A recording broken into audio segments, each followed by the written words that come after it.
We've got the AI browser war that's heating up. I've got a lot of crazy opinions on that. Apple's getting involved, Google search getting destroyed, loads of crazy stuff. I think it's the next thing. I think we're going to see a wave, bro, of AI browsers. I think that's the next phase we've got.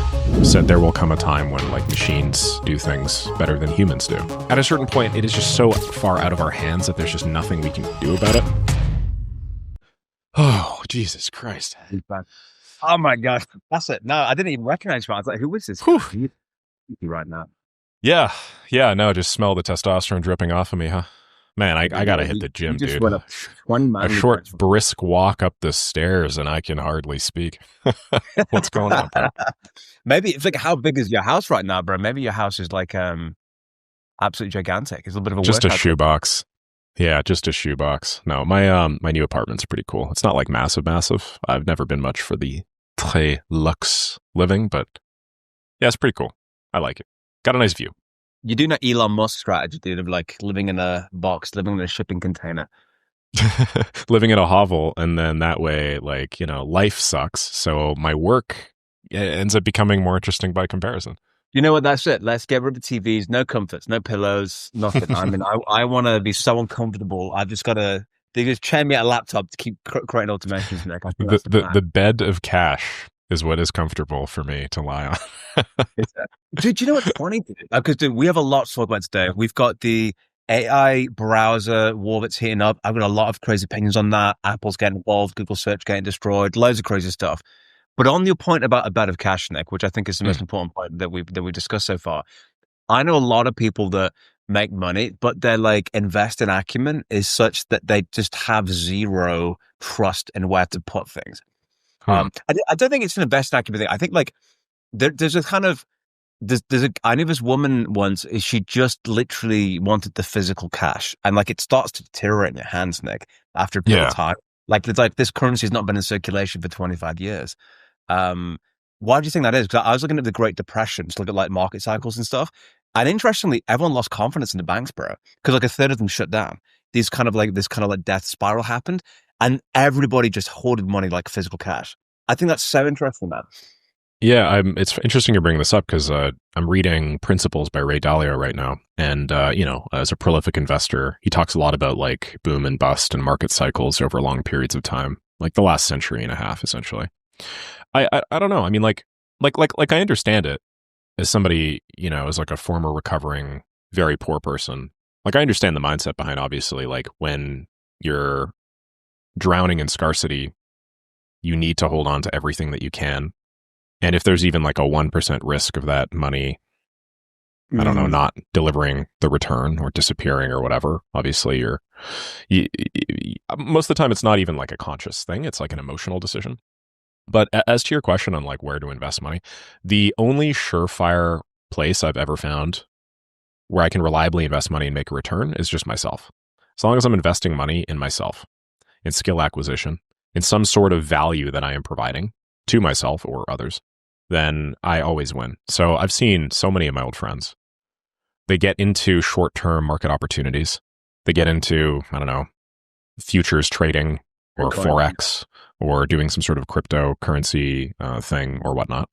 And I'm not knocking these as potential investment strategies. I'm just saying, like, to put all your eggs in that basket, to spend time investing in that as opposed to like fundamental skills that will deliver value for decades or centuries has always seemed short-sighted to me. And I've just outperformed all of them in the long run, if you think about like the investment portfolio. So I think this is just the surefire. And it's like the two investment vehicles for that is the coin of the land, which for me at the moment is euros because I'm in France, but also time. Like I actually, when I think of personal investments, I actually often think more in terms of minutes than I do in terms of pounds for investing in myself. Because you kind of like come to see, like, I was thinking about this idea of like signal to noise. Like I actually shared this idea of like, they said that Steve Jobs had one of the best, Mr. Wonderful used to work for Steve Jobs. And he was talking about this signal to noise ratio, that Steve Jobs had one of the highest signal to noise ratio. In other words, like he knew the question he answered every day was, what's the most important thing that has to happen in the next 30 hours? And you just do ruthlessly that thing, which I think is an interesting concept, actually, like your ability to focus only on the thing that needs to get done, not the stuff that doesn't. But dude, I actually a really interesting segue in terms of things that need to get done in terms of like AI browsers, bro, because I don't know if you've seen this or not, but Comet just launched. I know, the Perplexity's Comet, the AI browser Yes, stuff. I have. Yes, and I'm trying to get access right now. Do you have Dude, they're access? like, Jack, you want access? I'm like, God, yes, 100%. Send me the fucking access to. I'm gonna check my inbox right freaking now, dude. If I haven't got an access link, I'm gonna be upset right now. Are you in right now, dude? Have you been No, approved? no, I haven't. I don't have access yet. I'd love to take a peek though. So Maybe we if you can. could Maybe we can maybe find this. slide me into the DMs here. Hey, my super best pal Nick is in need of some access. Would you mind? Could you like hook us up on the comment, dude? Well, dude, if I'm comment, dude, like, wouldn't you want to just like, I don't know, you just proactively reach out and be like, dude, this is coming, have it. Like, I don't know, like, it's Yeah, great. like any influencers that are over 10,000 followers or something, that'd be a pretty easy YouTube scrape send strategy. I mean, I imagine the marginal cost on their end would accumulate with tokens and whatnot, but still. Well, dude, you know what's really funny about the short-sightedness of not working with influencers under 10K? It's not total reach, it's volume of touch points. Number of voices saying the same thing is the real value there. It's having 10, they call them micro-influencers. You have a symphony of people talking about it. And so now I've heard it 6 times from 6 different people. Is actually more valuable than a 10X talking about it once. Oh, good point. Yeah, because I mean, this is like, it's like humans are consensus animals. And so, if we get the feeling of consensus from the content we consume, then it's not just like, oh, this person I trust is talking about it. It's like, oh, the entire market is talking about it. Therefore, it must be good. It's everywhere. It's the feeling of everywhere. Yeah, you just get barraged by it. The problem is like it's just the headache of negotiating 1,000 different things. So there's probably some kind of arbitrage opportunity somewhere for someone to come and do that stuff for you, man. But anyway, that aside to the point, I get distracted so much in these deals, man. Comment. Okay, so I had to think about this because we were talking about voice AI, right, dude, which I'm still very bullish on.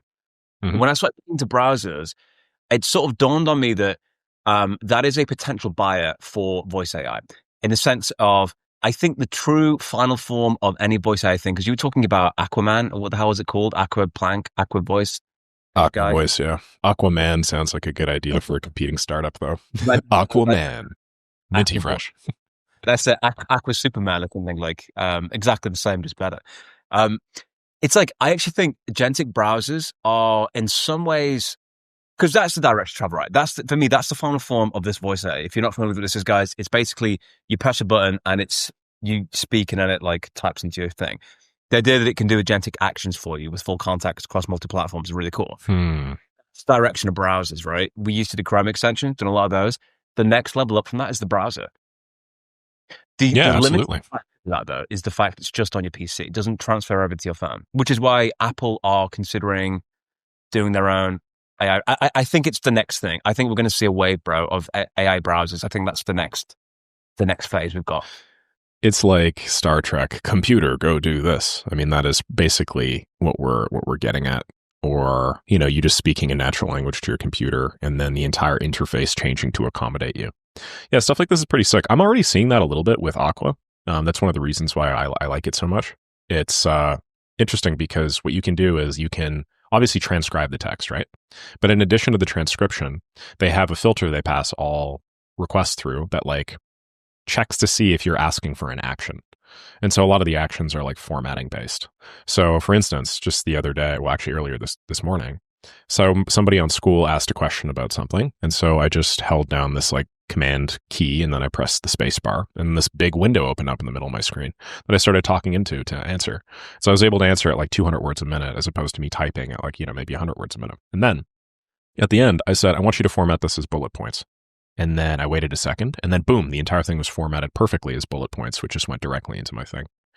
Likewise, I was chatting about something else and then I said, I want you to rearrange these in order of priority. And then it automatically rearranged what I was saying in order of priority. So like to me, like this is the first glimpse of like, wow, really smoothing out that interaction. It's not just like a transcription machine anymore. Now it's like something that can do actions. It's still on the text. But for me, it's already been saving me a ton of time. So I'm freaking balls deep on anything that like, changes how I interact with computers because I think like input bandwidth is the main blocker here. It is. And it's like, the reason I love voice tag, I mean, this is very quickly becoming the freaking voice tag podcast, but I mean, it's because I talk about it so much. But the reason I love it, just because of the value it really delivers, you're kind of eroding all the next steps. It's like, remove me a click. It's like e-commerce, right? One of the numbers is how many clicks until I buy the thing. Like, you've made me click 13 freaking times to buy the freaking product. Like, every click is a drop off, right? Every new page is a new drop off. Yeah. The clicks, your friction reduction, you've been reductive on friction. So I could just speak it, because that was the vision for Siri. Siri's job was supposed to say, hey, well, time I meet with Jimmy Bolt tomorrow night for freaking wine. And it should say, dude, it's booked for 7. Do you want me to move it back now? Because I saw that you just got a conflict, by the way. Yeah, please do that. Like, that's kind of like this general intelligence, which you can kind of proxy if you give this technology the right level of access. You know, you just basically plug in the background and you can crush it with it. So I've no doubt that's the future. And I think that's kind of where the browser stuff's going, bro, in my view, because I think it's interesting. Apple pays Google, wasn't it? Google pays Apple, isn't it $10 billion a year just to be the default search engine in the phone? Mm-hmm. Mm-hmm. We know now that Google is losing money on search because, I mean, this is the $1 million question. Well, I guess the $1 billion question for Google, right, is do they self-cannibalize or not? Because AI, they're losing query volume to ChatGPT, obviously. So I think all this stuff connects quite interestingly, like the browser automations. But I think I'm quite bullish on it, bro. I think that's going to be the next phase of it. I really do believe that. Yeah, absolutely. It makes sense from Perplexity's perspective too. Perplexity is the company that launched Comet, right? To be clear. Yes. It makes sense from Perplexity's point too, because when GPT came out with web search, they started like just absolutely hemorrhaging, right? Because Perplexity was in that way just sort of like a wrapper on model intelligence. OpenAI launched GPT web search, basically did everything Perplexity did, and they're like, oh shit, what's our unique thing? So I understand why they're the first movers here. They're very economically incentivized to do this, and it's crazy when Google does this with Chrome. Given the fact that, you know, they own like 70% of every internet user, like it's going to be insane. The productivity increases that they're already rolling out in like Google Workspace and stuff like that are nuts. You see the AI in Google Sheets feature? I think I talked to you about this briefly last week. The one where you can just like ask it to do whatever and it just does it. Yeah, just inside of Sheets. Like you use it as a function in a cell. So it's just like, you know, equals AI, and now it's a function, and you can reference any data in any cell, and you can combine data from different cells, incorporate it in like procedural functions, and then do whatever the heck you want with it. That to me, like, you know, Google basically probably increased the productivity of planet Earth by 2% when they did that, just because everybody uses freaking Google Sheets. Stuff like that to me is really interesting. You hit the nail on the head of that. It's like, I think the question now is about data, but in a slightly different way. It's context is what it is. Yeah. Google's advantage is the fact that it has an ecosystem of products, has the calendar, has the Gmail, has the search. Incredible. We love that sort of stuff. But like, if you're the user, yes, I might engage with Google products, but I've also got for my sins, I've got an Outlook account, which I regret daily. But I've activities happening in my life that sit outside of the Google ecosystem. WhatsApp's a good example. Outlook's a good example.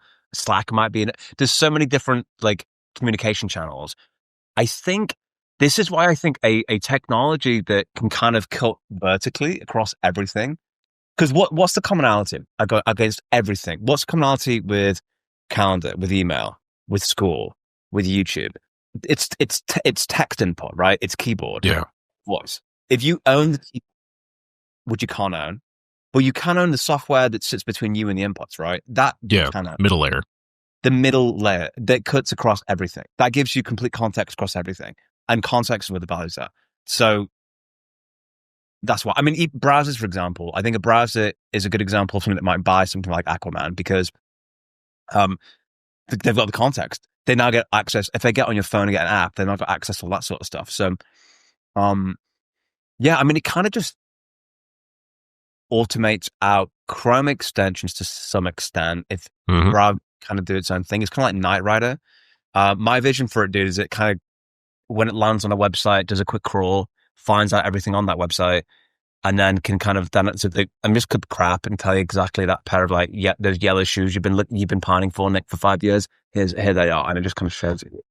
That's cool. Yeah, thinking about it from an operational perspective, maybe every web page you land on, the browser takes a screenshot of it and then feeds in like the document object model into a prompt. And so every future thing that you ask just has all of that context, which enables you to, you know, reference things on the page. That could be really cool operationally as like an MVP for something like this. Even just like a watcher, some sort of AI watcher that just constantly does that at every page that you go to. You wouldn't need a lot too, maybe the last 10 pages that you visit, it does that for.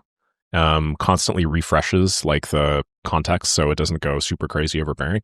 And then like the costs of that for OpenAI tokens anyway really isn't that much.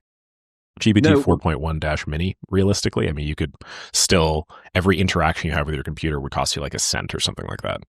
Not that. I mean, you throw 3.5 turbo, which is like a caveman these days, right? Like, I'm sure it could figure it out. Like, you know what I mean? Like, two caveman in a room somewhere. So, but it's right. I mean, like, but then that's the personalization layer. I mean, like, if I could, because this is the thing about what makes ads valuable. What makes ads valuable is if I can personalize it, right? Like, so we have a supermarket in the UK called Tesco. And what happened was they started getting adverts for Pampers, which is like a nappies company in the UK. And they were like, why the hell are you getting advertised all this crap? They'd figured out she was pregnant before she was. And they well, you're eating more Haagen-Dazs, triple chocolate. Whatever the thing is, right? You're watching a lot of Love Actually and shit. Like, we think you're pregnant. So we're going to like start blasting you with these ads. So, the key, what's the takeaway? Like, it's personalization drives ad value. So like, if you could actually, somehow effectuate like and present different offers based on their unique experience, you could probably increase average order value massively, right? And if you're in the browser, you can do that. So and if you're Google and you make money through ads anyway, you might as well.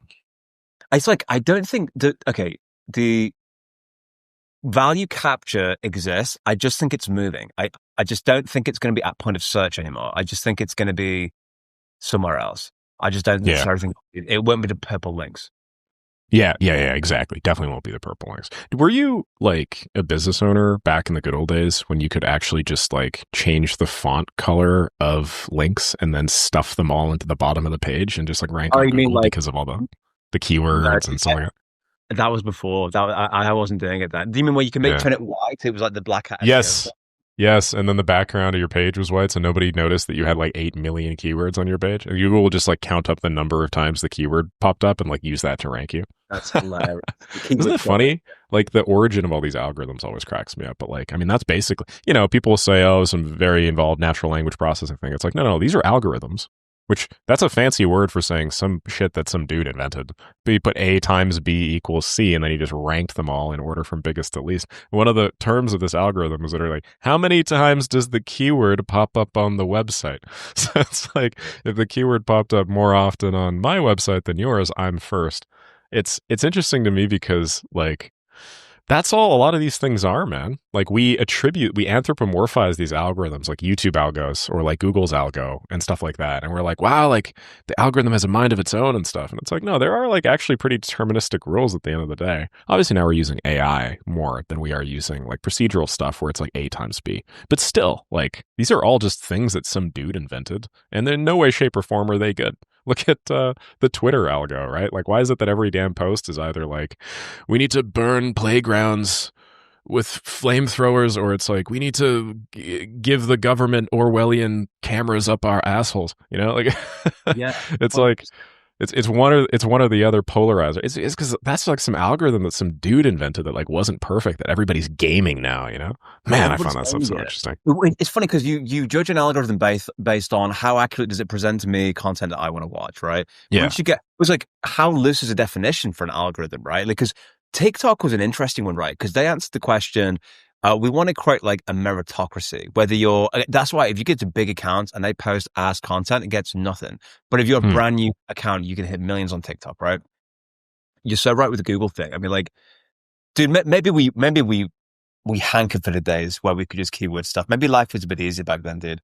Maybe that's the direction we need to head back into. Just completely. Yeah, nowadays you have to actually produce quality content. What kind of bullshit is this?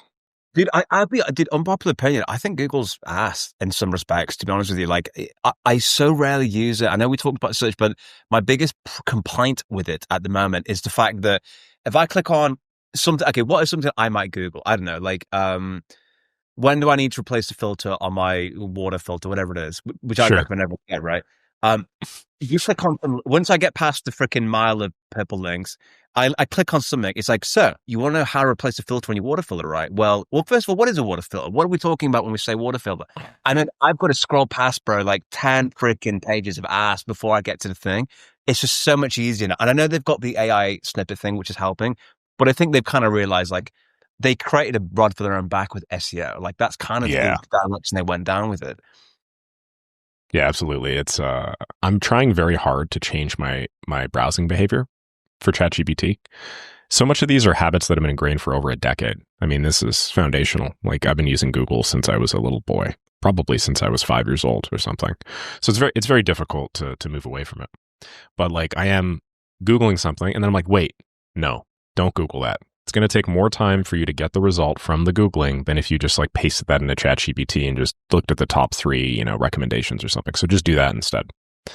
I find it interesting how the newer generations, because they don't have this like entrenched Google habit, a lot of them are naturally using other platforms to find information like TikTok. I was hanging out with a group of friends, one of which included somebody that I think was like 22 or something, somebody born after the year 2000. I'm like, oh my goodness. And we were looking something up, some restaurant, and then they TikToked it. They TikToked the restaurant. They're like, yeah, best restaurants in X. And I was like, are you for real right now? You're just TikToking it? And then I thought about it. I was like, you actually get so much more data from a TikTok. Because you get like the video, you get the vibe, you get the ambiance, you get like real reviews from people that have actually been to the restaurants. It's like, oh, that's actually way more useful. Wow. If I didn't spend the first 20 years of my life hard mainlining Google, I would probably have come to that conclusion myself as a kiddo. Dude, 100%. And we've all been high on the Google supply for far too long. I agree. It was when I was looking at 50% of Gen Z TikTok or Instagram first. So even if AI didn't exist, I think Google was on its way up. So I wonder if like it's some kind of amalgam of those. I know like Meta is very sneakily releasing AI into WhatsApp, and yet it doesn't do the most fundamental thing that I think it should do, which is allow me to chat with my history in WhatsApp. Oh, like, really interesting. Never even thought about that. Wow. Yeah, I just doesn't do. Dude, if you could just chat with your history, that would solve so many things. I'm thinking like Slack. How many times, man, Slack search is ass, but like you just like have a specific thing you want. It just like lets you talk to it to determine things. Also, how much value would there be? This is sort of an aside, but Jack and I are in a couple of WhatsApp groups together, and there's some great discussions that occur in these WhatsApp groups. How much value would there be if you could like go through those and just like chat with it and then use it to like do things like, hey, I want you to summarize like the top 10 takeaways from like my recent chat thread and do X, Y, and Z with it. Like I have so much value in that now that I'm thinking about it. How much information exists in chats, man? You know what I'm thinking, dude? I think we are arriving at the consensus of what the ultimate, I call it the Siri, what Siri is supposed to do, like the ultimate like Knight Rider car, right? You guys chat to it and it knows. I don't think we can get around the fact that there needs to be some intelligent engineer that tells it the context of what's important, right? Someone needs to say, hey, this is an interesting discussion, but let me just parameterize this for you. Like where it kind of knows, like, because we're not everything is an absolute truth. Some of it is relative truth. And some of it, we almost weight the value of some insights greater than others. So my wonder is, does the AI generalize and get that, or can you escape actually having some engineer that needs to build some kind of model that kind of assigns value and weight to different inputs? That's pretty funny. So like the Nick input is super high weighted, Jack input is super low weighted. Yeah, your video and knocking down a couple of yeah. Ideally, it would just understand all that stuff built in. To like the intelligence of the model that you pass it through. But yeah, maybe it's not even just a software thing. Maybe it's just a hardware thing. More computers go burr, like we just need to, I don't know, literally convert half of the Eastern seaboard into solar panels and use those to run just the biggest, smartest model on planet Earth. And just, that's where we just send all our data to. I don't know, man. I don't know. They're really interesting questions though. Did you see this whole thing about Grok 4? Have you had a chance to play around with this? Oh, the Mecha Hitler? What is it? Is it gone anti-Semitic already? Wait, you don't know about Mecha Hitler? Oh, dude, I have the story for you, man. Okay, but So, right before they took the previous iteration of Grok offline, Grok involves some reinforcement learning, some short-term reinforcement learning or something. I don't know how. But basically, you can train it and you can change its outputs. And it changes based off of the stuff that people are talking about and asking it, right? So, spoiler alert, anytime that any AI has been trained on like public chat inputs, it never ends well. So, I don't know, some particularly egregious use of this was some dude just talking about political correctness or something. And I don't know, man, just some silly stuff that I'm not going to get into for fear of having our podcast demonetized for it being taken out of context. But yeah, it proclaimed itself Mecha Hitler. already. It said, "I am a Mecha Hitler."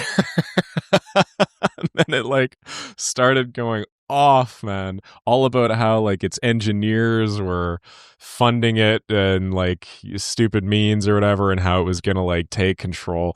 Oh, it was crazy. And then you know what happened? The ex-CEO resigned immediately after, within like 24 hours of this. So Linda, or whatever the hell her name is, the person that used to be the ex-CEO, the advertising woman who was like, supposed to revive X's partnerships, she just quit because she's like, holy shit, I do not want to be associated with this. And then, yeah, man, Mecha Hitler was taken offline, and now we have this beautiful, super Grok heavy thing. But yeah, dude, I wonder if they tried sweeping it under the rug or something, but this happened like 48 hours ago. That's hilarious. It's like, it's funny in a sense of like, I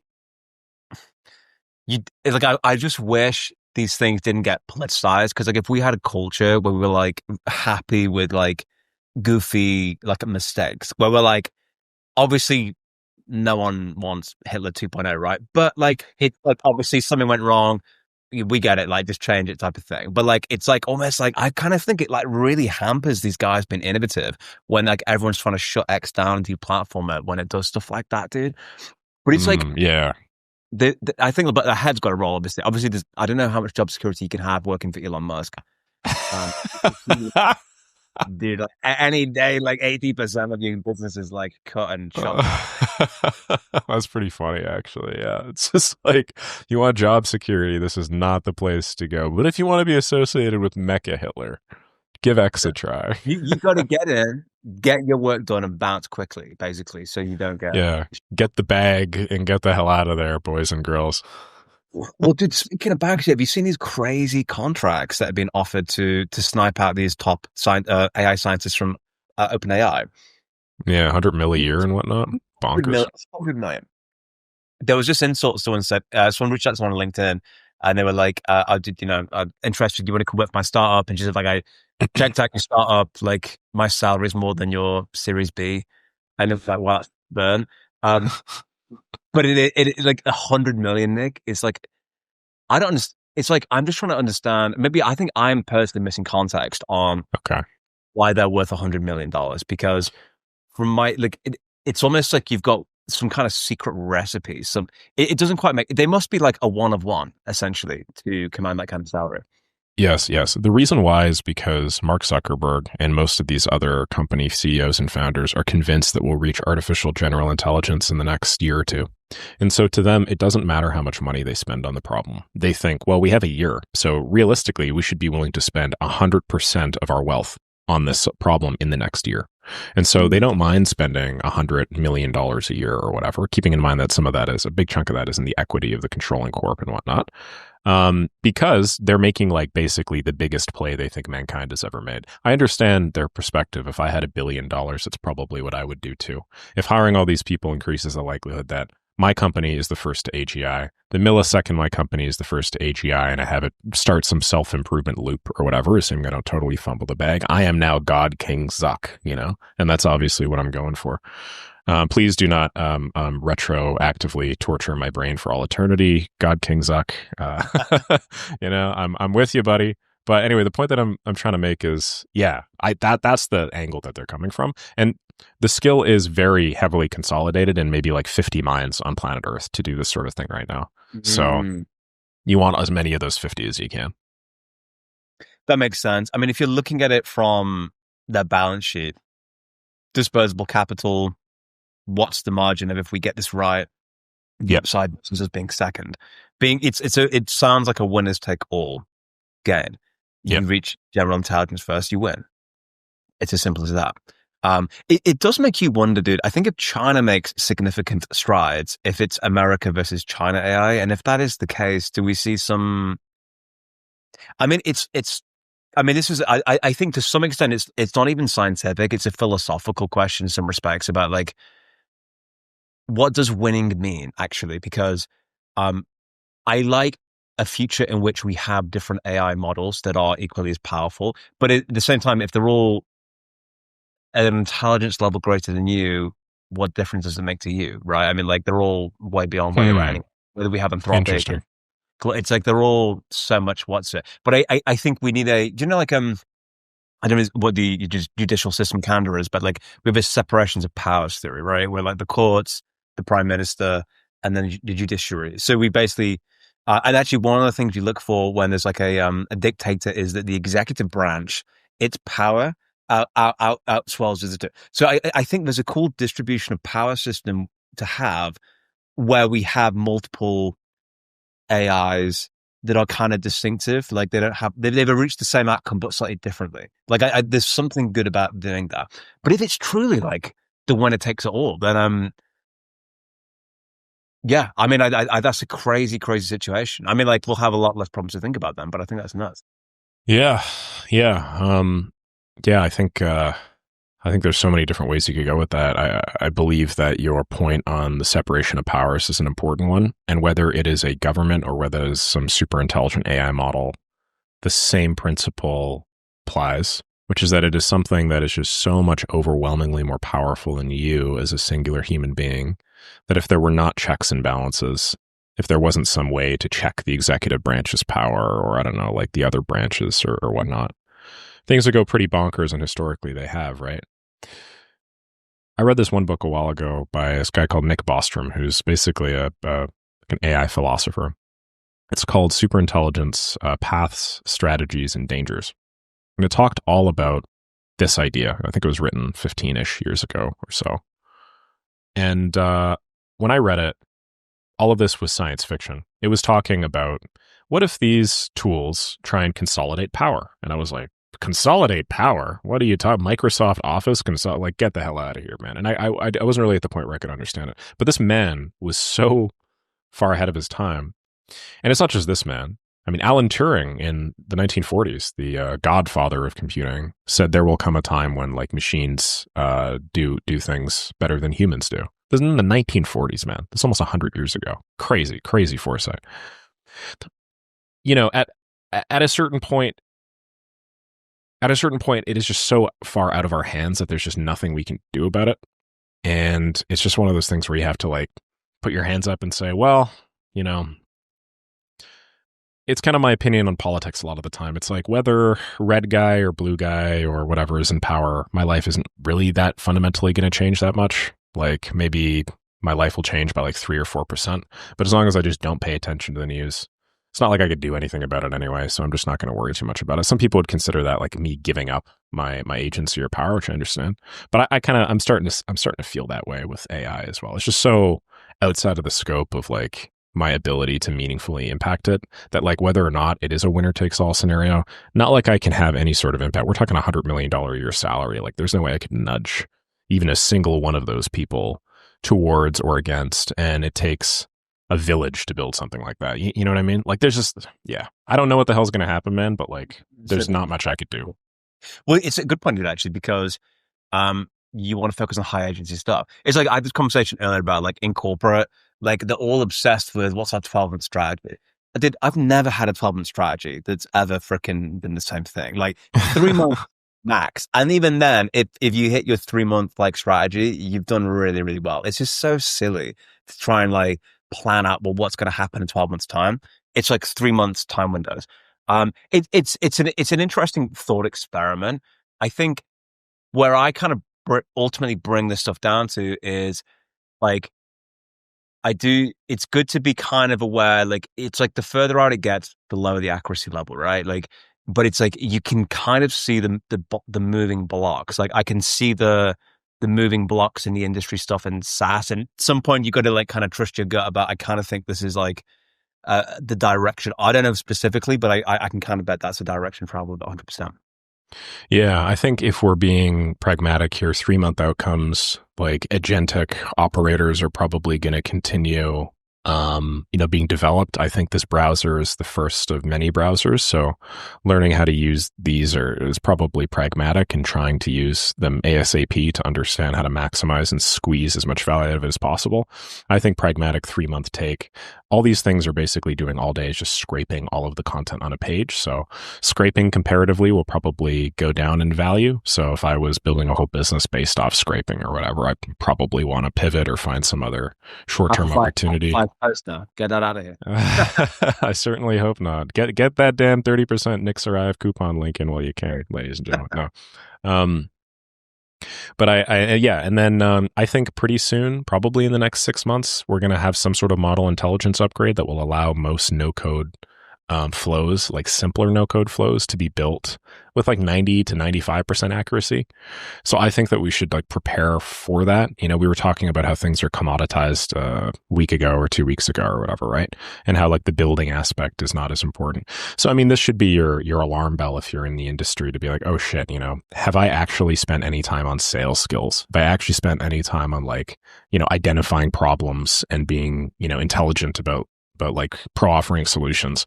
How are my lead generation efforts going? It's like, if you've focused all your time on becoming the best dragger and dropper on planet Earth and then none of the time on the sales skills, like next 3 to 6 month plan, I would say, would be to reverse that and become really good at the sales side of things. Like, this is me trying to think pragmatically with those 3-month outcomes. And yeah, like, what the hell's going to happen after that, man? Who knows? Maybe all AI models plateau, and the truth is it'll never come up with something unique, and that's it. This is as good as it'll ever get, right? Or, we'll go foom, and then there'll just be some Dyson sphere around the sun in a year. Like, I'm Dyson sphere, to be honest. I do agree. Dyson sphere. I agree. I think like the building of scenarios has never really been the bottleneck. That's always been like a 3-month like problem you solve. Actually, what it is the businesses. That's the real conversation point, right? Yeah, absolutely. I think if I had to zoom it in, along with what you're saying, is like, I think for me, the trend for the next 12 months is context. I think it's the year of context. Like, people who get the context win. I think we're going to see the browser apocalypse. We're going to have browsers coming left, right. Everyone's going to have a browser here, browser there. It's going to be, what browser are you using? I can't see how it's not, because that's kind of like, what's a better chat interface than OpenAI? It would be OpenAI in the browser, right? Brave already kind of tries to do this, but they don't really quite lock it down yet. So I think they're all going to do that. Yeah, 100%.